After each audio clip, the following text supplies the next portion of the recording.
9장. 첫 언약에도 섬기는 예법과 세상에 속한 성소가 있더라.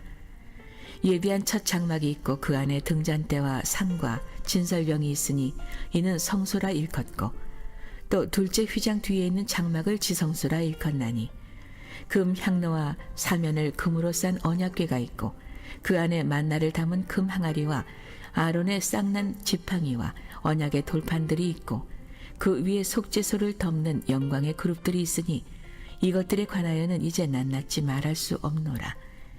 이 모든 것을 이같이 예비하였으니 제사장들이 항상 첫 장막에 들어가 섬기는 예식을 행하고, 오직 둘째 장막은 대제사장이 홀로 1년에 한 번 들어가되 자기와 백성의 허물을 위하여 드리는 피 없이는 아니하나니, 성령이 이로써 보이신 것은 첫 장막이 서 있을 동안에는 성소에 들어가는 길이 아직 나타나지 아니한 것이라.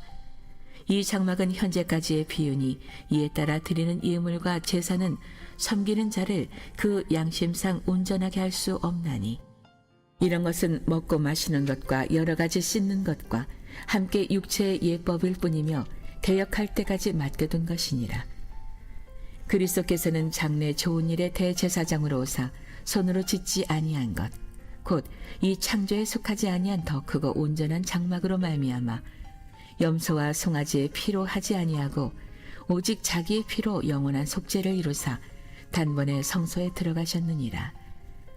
염소와 황소의 피와 및 암송아지의 죄를 부정한 자에게 뿌려 그 육체를 정결하게 하여 거룩하게 하거든, 하물며 영원하신 성령으로 말미암아 흠없는 자기를 하나님께 드린 그리스도의 피가 어찌 너희 양심을 죽은 행실에서 깨끗하게 하고 살아계신 하나님을 섬기게 하지 못하겠느냐. 이로 말미암아 그는 새 언약의 중보자시니, 이는 첫 언약 때에 범한 죄에서 속량하려고 죽으사 부르심을 입은 자로 하여금 영원한 기업의 약속을 얻게 하려 하심이라. 유언은 유언한 자가 죽어야 되나니, 유언은 그 사람이 죽은 후에야 유효한즉 유언한 자가 살아있는 동안에는 효력이 없느니라. 이러므로 첫 언약도 피 없이 세운 것이 아니니, 모세가 율법대로 모든 계명을 온 백성에게 말한 후에 송아지와 염소의 피 및 물과 붉은 양털과 우슬초를 취하여 그 두루마리와 온 백성에게 뿌리며 이르되, 이는 하나님이 너희에게 명하신 언약의 피라 하고, 또한 이와 같이 피를 장막과 섬기는 일에 쓰는 모든 그릇에 뿌렸느니라. 율법을 따라 거의 모든 물건이 피로써 정결하게 되나니 피 흘림이 없은즉 사함이 없느니라. 그러므로 하늘에 계신 것들의 모형은 이런 것들로서 정결하게 할 필요가 있었으나 하늘에 있는 그것들은 이런 것들보다 더 좋은 제물로 할지니라. 그리스도께서는 참것의 그림자인 손으로 만든 성소에 들어가지 아니하시고 바로 그 하늘에 들어가사 이제 우리를 위하여 하나님 앞에 나타나시고, 대제사장이 해마다 다른 것의 피로써 성소에 들어가는 것 같이 자주 자기를 드리려고 아니하실지니, 그리하면 그가 세상을 창조한 때부터 자주 고난을 받았어야 할 것이로되, 이제 자기를 단번에 제물로 드려 죄를 없이 하시려고 세상 끝에 나타나셨느니라. 한 번 죽는 것은 사람에게 정해진 것이요 그 후에는 심판이 있으리니, 이와 같이 그리스도도 많은 사람의 죄를 담당하시려고 단번에 들이신 바 되셨고 구원에 이르게 하기 위하여 죄와 상관없이 자기를 바라는 자들에게 두 번째 나타나시리라.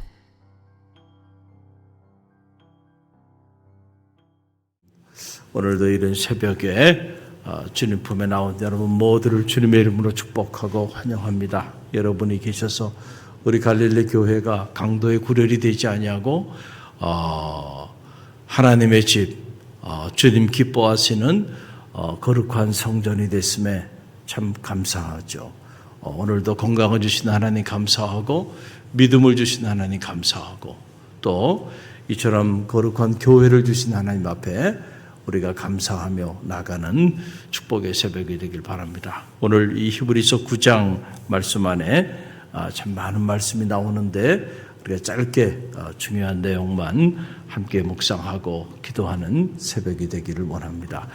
자, 성소는 두 가지 종류의 성소가 있어요. 히브리서 9장에 의하면 사람이 손으로 만든 성소가 있다. 그걸 옛 성전이라고 이렇게 말을 하는데 그 내용의 한 자락이 2절로 3절에 이렇게 나오는데 2절로 3절 우리 함께 읽어봅니다. 예비한 첫 장막이 있고 그 안에는 등잔대와 상과 진설병이 있으니 이는 성소라 일컫고 또 둘째 휘장 뒤에 있는 장막을 지성소라 일컫나니. 아멘. 여기까지만 우리가 묵상하기를 원하는데 우리가 레위기서를 묵상하면서 성소, 지성소에 관한 말씀들을 다 묵상을 했었죠. 자, 옛 언약 아래 하나님께서 주신 그 옛 언약의 규례대로 장막을 세웠어요. 이스라엘 백성들이 광야를 지나는 데 있어서 가장 중요한 것은 바로 뭐냐면은 예배였거든요. 그들이 예배를 통하여 인생의 광야를 지날 수 있었어요. 그래서 이스라엘의 12지파가 있었고 그 12지파들이 그냥 막 오합지졸처럼 그렇게 광야를 지나간 게 아니고 하나님께서 그 12지파를 동그랗게 두르게 하고 그리고 그 정중앙에 장막을 세웠어요. 그리고 그 장막을 세우고 장막을 중심으로 비록 그들이 거친 땅 광야를 지나지만은 그러나 광야를 지날 때에 하나님이 그들로 하여금 이제는 성민 하나님의 거룩한 백성이 하기 위해서 규례를 따라 그들이 예배의 자리로 나오게 한 겁니다. 여러분 우리의 인생에 이 광야를 잘 지내려면 영적으로 우리도 예배 중심의 삶이 회복돼야 돼요. 할렐루야. 언제부터인가 예배가 사라지고 있고 언제부터인가 예배에 목숨을 걸지 않는 그런 성도들이 늘어나고 있어요. 위험한 일입니다. 여러분 예배에 성공해야 인생이 성공합니다. 할렐루야. 예배에 성공해야 여러분 신앙생활 성공할 수 있어요. 우리가 예배가 무너지면은요, 그때부터 우리의 영적인 삶의 자리도 다 무너져 내릴 수 있다라는 걸 알아요. 어떻게 인생의 광야를 지날 것인가? 예배가 회복되기를 간절히 바랍니다. 그래서 이 장막을 중심으로 제사장들을 세우고 대제사장을 세우고 그리고 이 장막 안에 보게 되면 등잔대를 두고 이 불이 꺼지지 않게 했다. 오늘 우리 성소 안에도 여기 등잔대가 있고 지금 촛불이 이렇게 켜 있잖아요. 그것이 상징하는 것이 뭘까? 하나님의 영, 성령의 불이에요. 할렐루야. 그래서 이 성전 안에는 성령의 불이 꺼지지 않게 하였다는 거예요. 그래서 아침 저녁으로 제사장들이 성전에 들어가서 이 불을 피우게 했다. 할렐루야. 그리고 그곳에 보면 진설병을 둘 수 있는 상을 두고 그 진설병을 차려놓게 되었는데 이 진설병이 상징하는 게 뭐예요? 말씀의 떡이에요. 할렐루야. 그래서 항상 성소에 있어야 되는 거 성령의 불이 살아있어야 돼. 할렐루야. 성령이 살아있는 교회, 성령의 능력 안에 있는 교회, 성령의 바람이 부는 교회. 그렇죠? 세상의 영도 있고 하나님의 영도 있어요. 그러면 성도들이 모인 곳은 세상의 영이 지배하는 것이 아니고 하나님의 영이 지배하는 곳. 할렐루야. 그래서 이것이 거룩한 곳이 되는 거예요. 할렐루야. 그리고 또 하나 있는 게 뭐냐면 금향로로 해서 향을 피우게 했는데 향은 성도의 기도다는 거예요. 할렐루야. 그러니까 짧게 보면 우리가 성소 안에 반드시 있어야 되는 게 요소가 있는데 그중에 세 가지만 얘기하면 첫째는 하나님의 영이 임재하는 것이고 또 하나는 하나님의 말씀이 임재하는 것이고 또 하나는 바로 뭐예요? 성도의 기도. 이 계시록에 보면 이 향이 하늘에 오르게 되는데 그것이 바로 성도의 기도니라. 이렇게 기록되어 있거든요. 그러니까 성소가 되기 위해서는 적어도 세 가지 요소는 있어야 돼. 하나는 하나님의 영이 운행하셔야 되고 그리고 이곳에 언제나 하나님의 말씀이 선포되고 그 말씀이 이곳에 자리해야 되고 또 하나는 바로 뭐예요? 성도의 살아있는 영적인 기도가 이곳에서 하나님 앞에 올려져야 한다. 갈릴리 교회가 2025년 그런 교회로 성장하게 하신 하나님 앞에 감사합시다. 언제나 나오면 말씀이 있고 언제나 이곳에 하나님의 영, 성령의 기운이 있고 성령의 바람이 불고 성령 충만한 하나님의 사람들이 모여 있는 곳, 그리고 언제나 이렇게 추위에도 불구하고 이런 새벽 이 기도의 자리를 지키며 그 기도하는 성도들이 있는 곳, 이게 갈릴리 교회. 그래서 하나님께서 갈릴리 교회 촛대로 옮기지 아니하고 오늘 이 어려운 시대에 이 교회를 통하여 일하시는 거예요.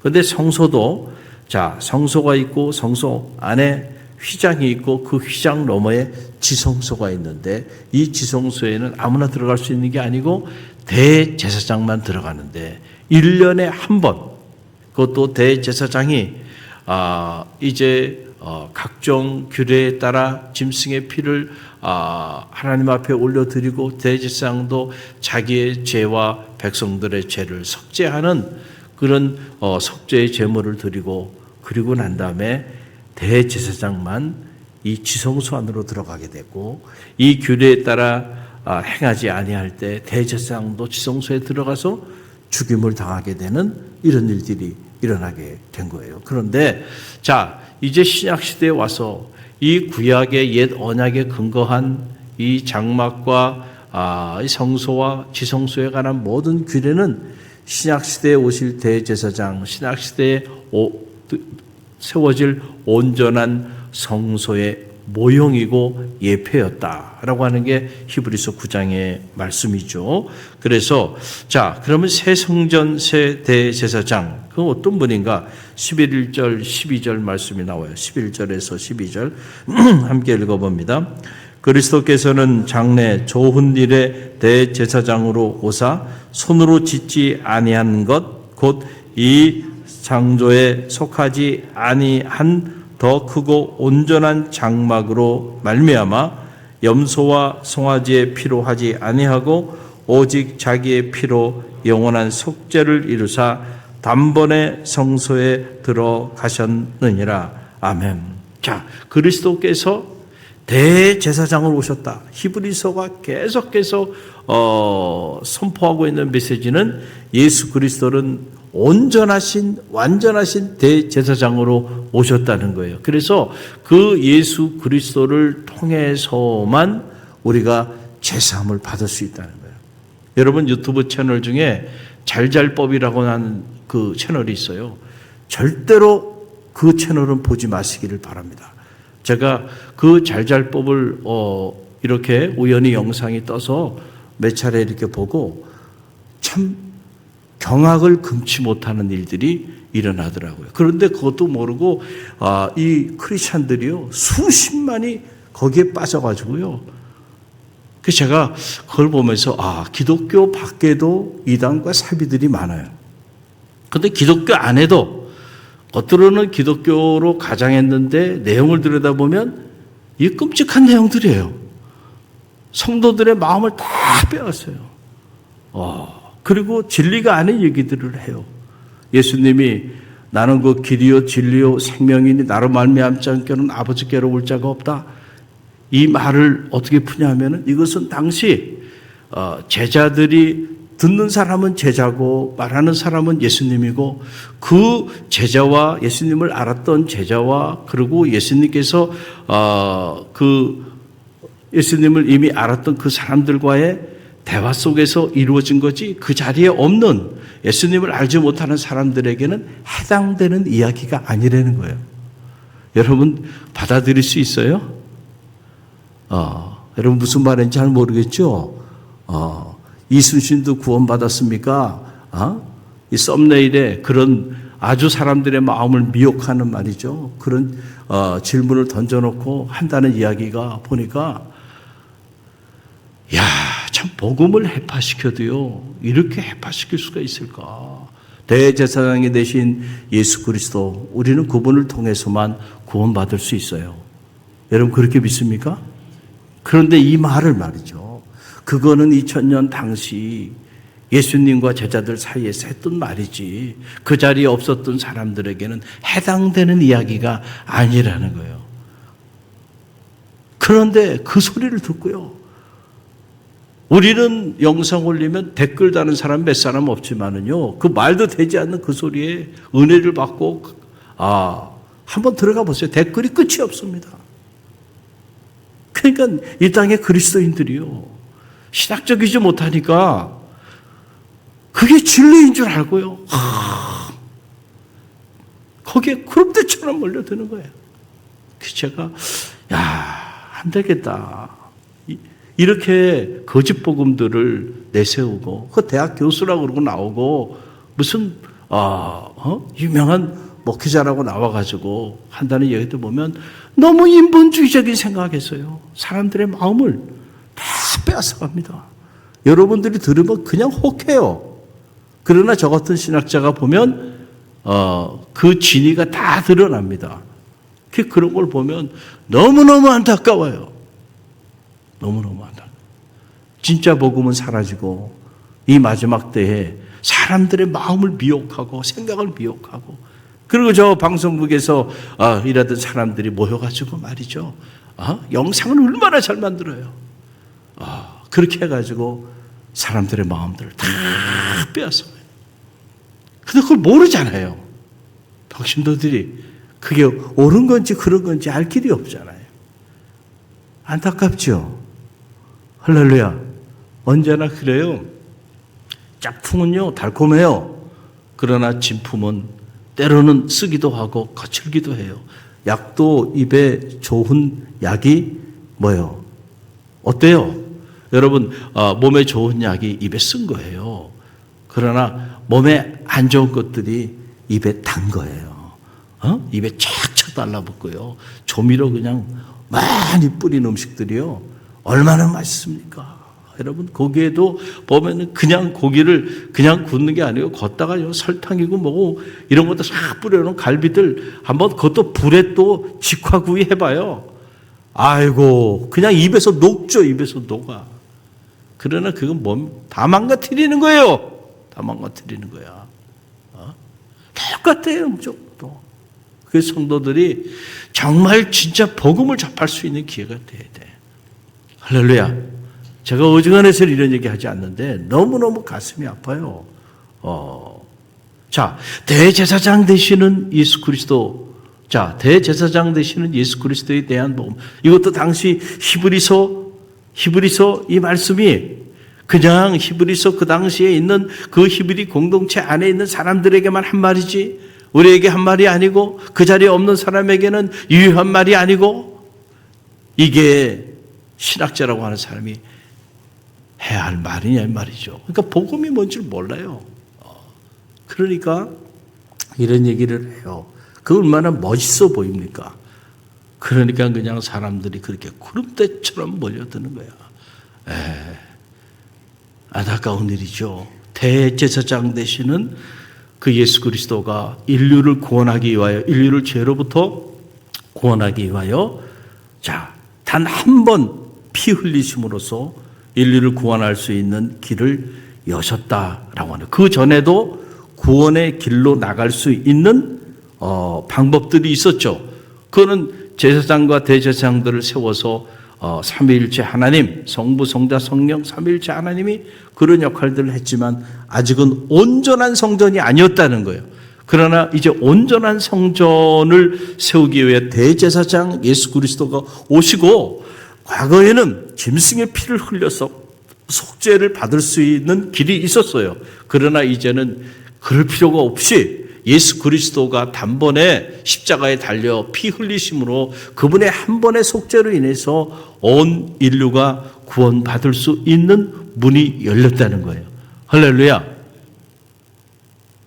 지금 히브리서 9장은 그 사실을 우리 가운데 고지해 주고 있는 거예요. 그래서 그 예수 그리스도를 통하여 이제는 성소와 지성소의 구분도 무너진 거예요. 예수님이 십자가에 달려 고난당하실 때 휘장에 찢어진 이유는 바로 그거예요. 휘장 뒤에 지성소가 있었고 그 지성소에는 대제사장만 들어갈 수 있었는데, 이제 여러분이 휘장이 없잖아요. 성소에.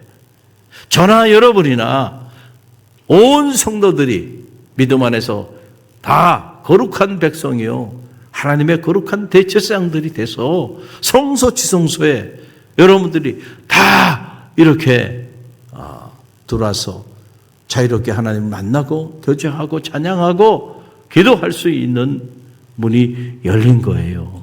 할렐루야. 할렐루야. 그래서 오늘 26절로 28절 말씀 보세요. 26절로 28절 함께 읽어봅니다. 그리하면 그가 세상을 창조한 때부터 자주 고난을 받았어야 할 것이로되 이제 자기를 단번에 제물로 드려 죄를 없이 하시려고 세상 끝에 나타나셨느니라. 한 번 죽는 것은 사람에게 정해진 것이요 그 후에는 심판이 있으리니 이와 같이 그리스도도 많은 사람의 죄를 담당하시려고 단번에 들이신 바 되셨고 구원에 이르게 하기 위하여 죄와 상관없이 자기를 바라는 자들에게 두 번째 나타나시느니라. 아멘. 여러분 이 말씀 무슨 말씀인지 아세요? 자, 이런 것들을 신학적으로 설명을 해주지 않으니까 성도들이 이상한 말도 되지 않는 그런 사설들에 빠져가지고 이상한 데로 가면서 너무너무 달콤해, 너무너무 듣기도 쉽고 이해하기도 쉬워.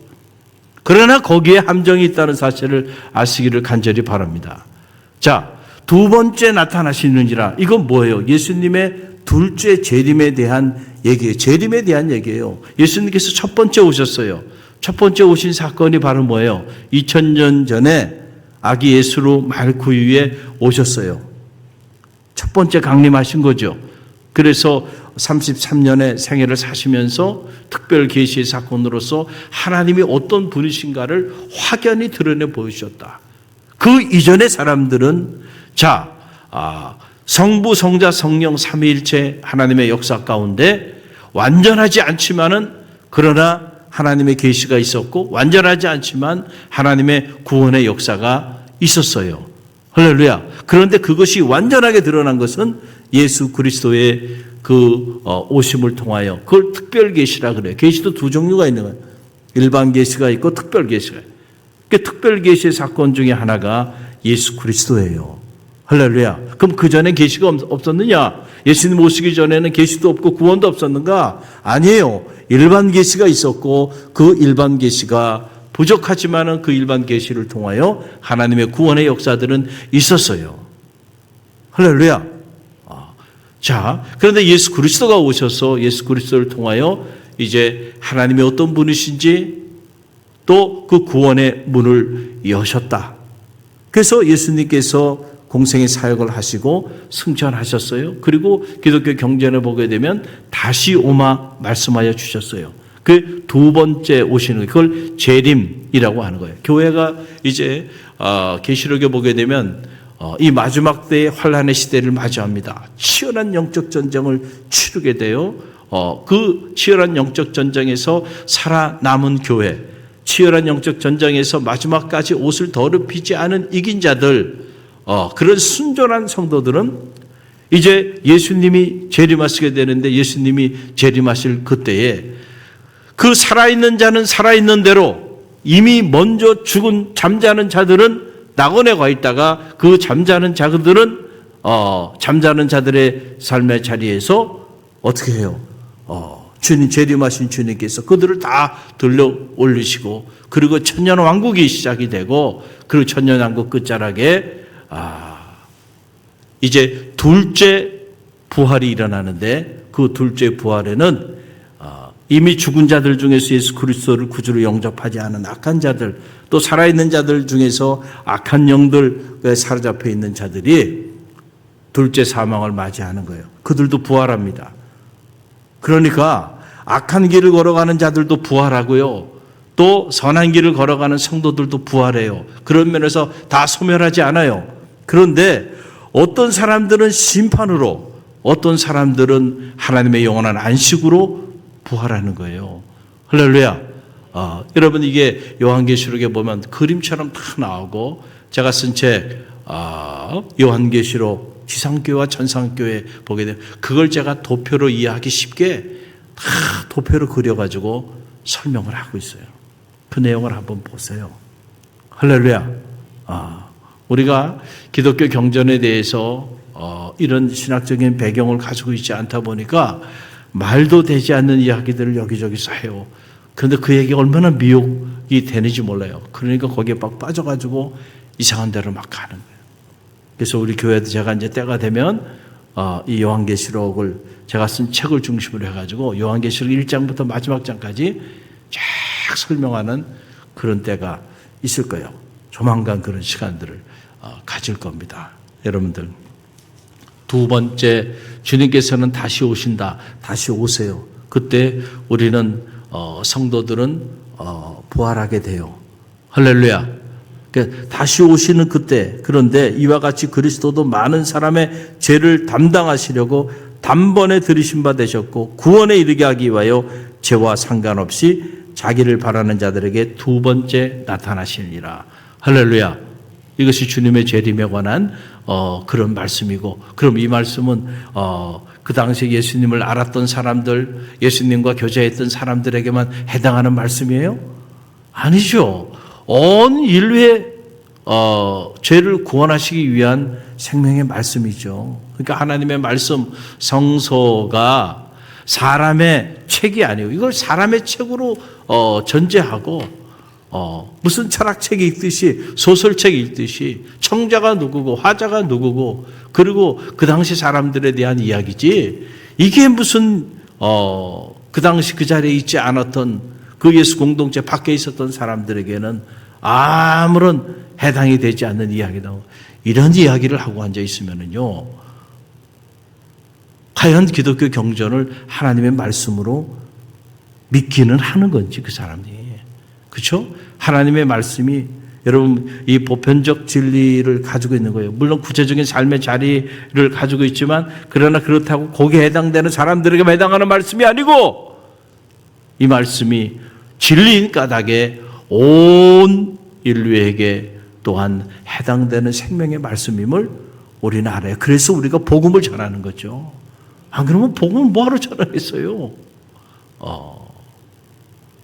할렐루야.